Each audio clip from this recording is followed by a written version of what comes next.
Start. Good morning সবাইকে। আপনারা যারা আমাকে চেনেন না তাদেরকে বলে দিই, আমি মুক্তি, আপনারা দেখছেন বাবু ব্লগ। আজকে সকাল সকাল রেডি হয়ে গেছি, কেননা আজকে তারকেশ্বর যাওয়ার একটু প্ল্যানিং করেছি। তাই এখন একটু তারকেশ্বর যাব বলে বেরিয়েছি। কোনোদিন আমি আগে ব্লগ করিনি, এটাই আমার ফার্স্ট ব্লগ। তাই আমি বলবো আপনারা আমাকে প্লিজ এই ব্লগ করার জন্য একটু সাপোর্ট করবেন। তাহলে এখন গাড়ি আসুক, তারপরে দেখি বেরোনোর সময় আবার কথা হবে। এখন আমরা তারকেশ্বর যাওয়ার উদ্দেশ্যে বেরিয়ে আছি, রাস্তাতেই রয়েছি। গাড়িতে যখন উঠেছি তখন আমি দিকটা নিতে ভুলে গেছি। এই যে পুকুর রয়েছে এইখানে, এইটা হচ্ছে পিঙ্কি, আমি রয়েছি। আর গাড়িতে রয়েছে পিঙ্কি বিস্কুট খাচ্ছে, এখানে সবাই চা খাওয়ার জন্য দাঁড়িয়েছি। ওখানে সমীর রয়েছে, আর এই যে গাড়িতে রয়েছে দিদি রয়েছে।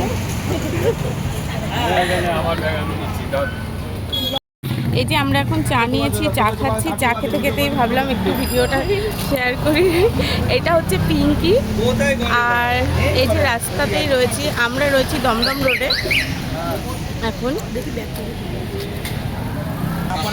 গাড়িতে খাচ্ছে, পুকু চা খাচ্ছে। এখানে ভোদো রয়েছে, ভোদো বিস্কুট খাচ্ছে। ভোদোকে তো আপনারা সবাই চেনে। আর ওই যে বাবু, এখানে এই যে আমার শাশুড়ি রয়েছে, আর আমার দিদিও রয়েছে। দেখুন একটু ধর তো ভোদো, সবাইকে হাই বলে দাও। দেখিস আমি চালু।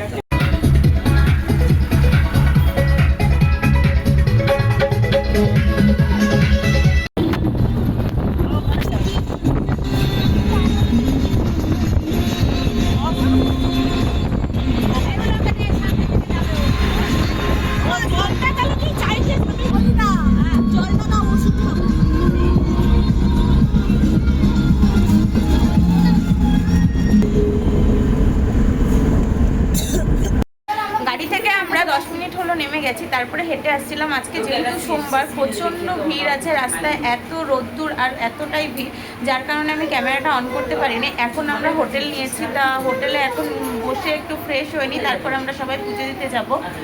এই যে পিঙ্কি বসে রয়েছে, ওখানে দিদি, পুকু, আর ওই যে ওইটা হচ্ছে বাবনদা। বাবনদার গাড়িতে করেই আমরা এলাম, এখন রেস্ট নিচ্ছে গরমের মধ্যে।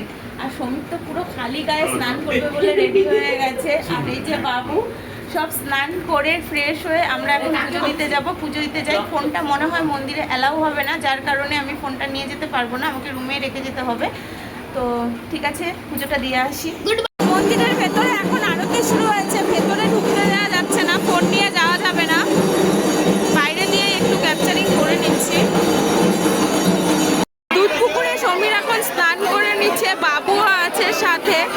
এবার ওরা জল ঢালতে যাবে।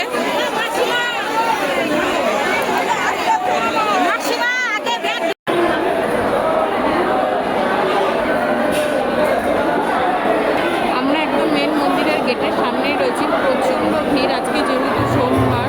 ভেবেছিলাম ক্যামেরাটা অন করতে পারবো না, কিন্তু টুকটাক ঠিক অন করতে পারছি। প্রচণ্ড ভিড় ছিল মন্দিরে পুজো দেওয়া। দেখুন মন্দিরের একদম কাছেই আমরা হোটেলটা নিয়েছি, এখন একটু হোটেলে যাবো, গিয়ে একটু রেস্ট নেব।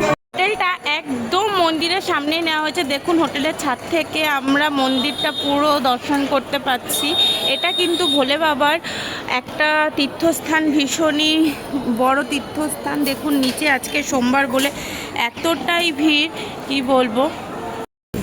আমি ভাবলাম তুই বললি মিষ্টি খাবো, আমি বললাম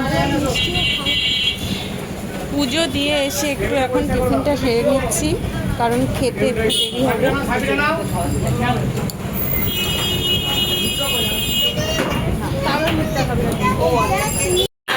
দুপুরে এখন আমরা খেতে এসেছি অন্নপূর্ণা হোটেলে, একদম মন্দিরের সামনেই। এখন আমরা ভেজ থালি খাচ্ছি, দিয়েছে আলু পোস্ত, আলু ভাজা, ডাল, ভাত, এখন অবধি এইটুকুই দিয়ে গেছে। এরপরে দেখি কি নিয়ে আসে। আমরা ভেজ থালি বলেছি, কারণ এখানে এসেছি আর ভেজই খাবো, সেটাই ঠিক করেছি। এখন দিয়ে গেল আচার, আর দিয়েছে এখানে ঢোকার ডালনা। এটাই নিরামিষ প্লেটার। তাহলে চলুন খাওয়া যাক। আমরা এখন এসেছি কাশী বিশ্বনাথে। সেখানে এসেই হোটেল ছাড়ার পরে আমার ক্যামেরাটা অন করা হয়নি। দেখুন এখানে এত সুন্দর জায়গা, কি বলবো। ওখানে একটা পার্ক রয়েছে, সব বাচ্চারা ওখানে খেলছে, ভীষণই ভালো লাগছে। কত রিলস করি দাঁড়া, তুই অস্কার না পিছন দেখাবি। না, সামনেটা একটু দেখে আসি। এখানে একটা সবাই জানে দিচ্ছি, দাঁড়া।